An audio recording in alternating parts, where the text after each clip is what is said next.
Hot topic. Concerts and live music is arguably just as good as real music. It still is real music, but it's just a different atmosphere. Hello everyone and welcome back to AustinPlus commentary, where today we are joined by my dad for another music video, pun intended. And today we are talking about concerts and live music, because recently we've attended quite a few. Yeah, recently. In the last 2 months or so. So we thought it'd be a good topic. And also there is said to be a lot of concerts during 2025. So we're just going to talk about what are our opinions on concerts, what people we want to go and see, and just overall cover if it is better than music than you can listen on iTunes or Spotify. What do you think is so good about concerts? The atmosphere. Without that, you get a different atmosphere and a different perspective on a band's music. Especially established bands, they'll have a number of albums, and they'll play it across their catalogue of albums, all the different music. So you get a mixture of their older stuff, maybe their newer stuff. You get a lot of difference in their catalogue of music and the atmosphere of the audience. Yeah, that's fair. I mean, personally, I say that the reason I think concerts are really good is how unique they are. Yeah, every single one's different, from one night to the next. Yeah, unique. It's a unique way to experience some of your favorite musics. If there's a band that you really love, or a band you're really fond of, or a specific artist, and then you see them in concert, it can be a good experience or a bad experience, but mostly, especially for me, it's been a good experience. Yeah, it gives you that connection with your bands, your heroes, really. It gives you that connection with them. Yeah, absolutely. As opposed to just listening to them on the radio in the car, or they're coming back now on a vinyl, on a record or whatever. Yeah, I'm seeing vinyls are getting very popular now again. They are very popular now. I personally,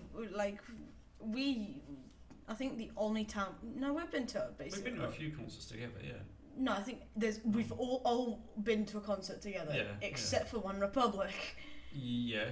Statistically speaking, the most impressive concert in the world during 2024 were both icons in the music industry today, being Taylor Swift, who sold over 3.5 million tickets for her Eras tour. And earlier that year, the Weeknd's After Hours Till Dawn tour was considered the most aesthetically pleasing and the most innovative. Do you think? I mean, they're very popular artists, and that they're in there now. And I know you listen to people from before. Yeah, older bands. Older bands. Yeah. I didn't want to put ancient bands. Well, some of them may be ancient, but yeah, older bands. Yeah. Yep. Who would you consider ancient? I've been to see the Rolling Stones, and most of those are in their 80s now, or knocking on for their 80s, and they're still going strong. And they can still sell out a world tour. That is very true. I did. Yeah. In planning this video, I did see a lot of I was saying the most impressive, and one of them was the Rolling Stones. It was top 3. But it might have changed now, considering recent events. No, they're still going to play with Charlie Watts and that. No. They were the top 3, but considering what has just happened. What, with Coldplay? Yes. Right, Rolling Stones are not going to hit a world record. They've held the world record before, but the Rolling Stones are still going to sell out wherever they play. Absolutely. They can't they're not old. They're too old to do a world tour like Taylor Swift or Coldplay have done. They're just they haven't got it in them, and you can understand that. But I think the age is a disadvantage. Yeah, it is a disadvantage. The younger you are, the more success you will have at that point. But they'll still sell out a world tour. Yeah. They'll still sell out a world tour 3 times over. That is those are the most impressive concerts based on statistics, but I want to talk about the most impressive concerts based on you personally. To me, it was definitely Coldplay. I'm sorry, but Coldplay definitely won it for me. I've been to a fair few concerts in the last 2 months, let alone my whole life, and Coldplay was one of them, and I will take that to my grave.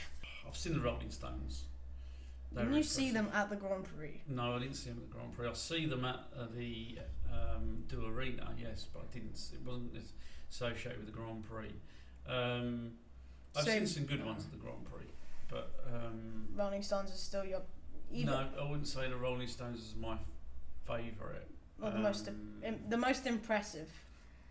It was the busiest one I've been to.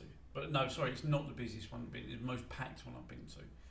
The biggest one I've been to was Genesis at Nedworth. There was 102,000 people there.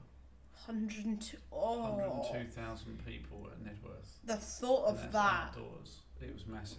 Absolutely massive. That was one of my first concerts. One of the most impressive ones, I think, from an effects point of view, was U2 Zooropa tour at Wembley Stadium. Oh, I forgot about that. I see them twice, and that was out of the two concerts I see them. That was the most impressive. Anyone that plays at Wembley is very impressed. Yeah. Like, who recently played at Wembley? That's the new stadium, though.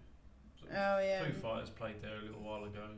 That's it. A year ago, but yeah, for me, Genesis is probably. I've been to see Foo Fighters, Red Hot Chili Peppers, Transvision Vamp, which is not a small hall. List goes on. The Who, no need to brag. The Who, I've seen. Guns N' Roses, Scorpions. I mean, for me, I think Coldplay was the best because of how aesthetically pleasing it was, the creativity, and also Coldplay's main thing is sustainability, and that was incredible. That was incredible what they did to do with sustainability, and to pull all that off, like because they try and limit carbon footprint and all that, and they pulled off this. But don't forget yes, it's sustainable with the things that they did and all that lot, but the cost of one of these tours, the movement of all the equipment. I remember reading, was it the Pulse Pink Floyd tour, right? I think it lasted just over a year, and that was basically leapfrogging stages, 3 sets of stages. So where they were playing, where they were going to, right, and when they were going, and where it was being dismantled from. So leapfrog, yeah. So the logistics for these things is absolutely enormous. I've sat backstage and watched these roadies dismantle a stage. You've been backstage? I've been backstage when I worked at the O2 Arena. I watched these guys dismantle stages. You worked at the O2 Arena? Yes. How? Right, in 16 years, how am I just hearing about this? It was before you were born, actually. Now, I think music festivals are like really important for like opportunity wise for concerts. And when I say festivals, I mean like multiple artists headlining one area or one like stadium. And I think personally they are really important because they bring a much more of a community vibe. I definitely noticed that during the after race concerts. Like there's more of definitely a community, and I think I prefer having like multiple concerts in a festival, mainly at once, because then when it's over I can sleep. But it's so like there's a different vibe to it. Yeah. I mean, I went to 3 concerts 3 days in a row, and they are probably the community wise, or like even the amount of people was absolutely. It was phenomenal. It was nothing compared to any other concerts I've ever been to. I've been to a few festivals. I went to the V Festival when it first started. What is the V Festival? It was a Virgin Radio Festival, and it was the Red Fest. It's now called Red Fest. I think it's now called Red Fest, but this was back in the UK. Okay. I think it's Red Fest over here, but in the UK it's the V Festival. It was sponsored by Virgin, and I went to a couple of years, and one of the years as Paul Weller was playing, who used to be in the Jam. Oh yes. And he was headlining it, and he was on the on the main stage on the last day and everything, and that was amazing. But it also gets you to see other different artists, smaller sets. They do less. Where you'll go to a concert and you'll do they'll play for like 2 hours. You go to a festival and they'll play for like 45 minutes to an hour. Okay, a set. Then there'll be a break and there'll be a different artist, but it might be a different type of genre of music. Facilities aren't the best for them. God, no. And at like, any festivals, the facilities are horrible. The Glastonbury's renowned. I've never been to Glastonbury or Isle of Wight Festival or any of the big ones in the UK, but yeah, the Glastonbury's renowned for the weather being poor and it's like a mud pit most years. Oh, yeah, that'd be horrendous. So yeah, getting to and fro a festival was a bit of a nightmare, and if you have to stay over, it's usually intense and things like that. So yeah, they're good for the music, but I wouldn't say they're the best for the facilities and that. I actually remember it. Like, I think facilities in general are horrible when it comes to. Over here they're very good for facilities and that, but in the UK, it's not the best facilities. I mean, in a field. You know what? The after race concerts, considering the amount of people there, the facilities are not half bad. If you go in like this, they're very good. It's absolutely fine. Yeah. But this wasn't the worst one, but it's just actually a scenario. It was when I was actually at the Coldplay concert. I went to the toilet. I had to kick the door back. Yeah. Because it was like these multiple porta potties with like stairs that we went up. Don't get me wrong. I struggled to close the door, and I couldn't. I really couldn't open the door, so I basically just kicked it down. Now, what concerts do you wish that you would have seen? Or people that you know are still active today? Metallica have been here a few times. I've missed them.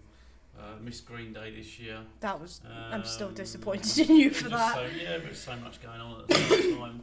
I don't know. So you were seeing Guns N' Roses this year. Definitely going. So I've seen them once, but I'd see them again. I didn't really know them much at the time, and I definitely appreciate them more now. Yeah. I don't know. I'd like to see the Foo Fighters again in a proper stadium tour concert. More like the Etihad Arena. No, in a I don't know if it's the Coca-Cola Arena or whatever, but the one they did at the Grand Prix was good, but it wasn't great, let's say. But they were still good. It's like Etihad Park. It's not going to be that great. Yeah, it's not great sound. But I don't know. Who's I would want to see. I've seen a lot of them of Fleetwood Mac, but I would have loved to go and see them. But you won't get to see them now. The ones I can actually think of at the top of my head, Ed Sheeran. Yeah. I really wish I could see Michael Jackson. Yeah, as for the experience, I suppose. Yeah, for the experience. Now, you won't know this next person, Sabrina Carpenter. No. She actually became really popular during in 2024 especially with her recent release of album, but she does really do a lot of good music. Bruh. Dire Straits and Oasis. Yeah, Dire Straits. Oasis. I still don't think that concert will go ahead. Really? I want to bet money on that. I think it'll go ahead. Green Day, Elton John. Elton John I've seen in concert. Shut up. At the Royal Albert Hall. That was really, really good. At the Royal Albert Hall as well. Yeah. Oh. Imagine Dragons. They've been over here a fair few times. Chainsmokers and Arctic Monkeys. Not my thing. The Chainsmokers are definitely not your thing. Yeah, they're not my thing, but Arctic Monkeys I'd go and see probably. Really? Yeah. That's good. Linkin Park I'd like to see. I'd like to have seen in the original lineup with Chester Bennington. You would have wanted to see Linkin Park with the original lineup with Chester Bennington. There was a lot of controversy at first, but they are really going well now. I've listened to the album, especially with the new album. Yeah. The Saturday Nights thing. That's I think that's a really good idea. Venue's brilliant. The venue is phenomenal. Yeah, venue's brilliant. So we see Tom Jones there, Robbie Williams. And Michael Bublé. Yeah. One morning, I woke up. Oh yeah, we're going to go and see Michael Bublé. Oh, okay. Bye then. That was more luck than anything. I managed to get tickets off a friend for that one. I just literally woke up, went to the living room, we're going to the Michael Bublé. Okay, Complete bye. Complete luck. I didn't see a third ticket going around. No, there wasn't a third ticket going around, I'm afraid. Well, everyone, that is the end of today's video. I do hope you all enjoyed, and it's nice to see that my dad's still imparting his music knowledge and his experience when it comes to music, and we'll obviously have him again soon enough for a next episode. I thought it was very appropriate that I wear a flip. Oh my god! I've only just clocked that. Oh my god! How I am so oblivious. But without further ado, everyone, I do hope you have an amazing day as always, and we'll see you all in the next one. Bye. Thank you. Yeah.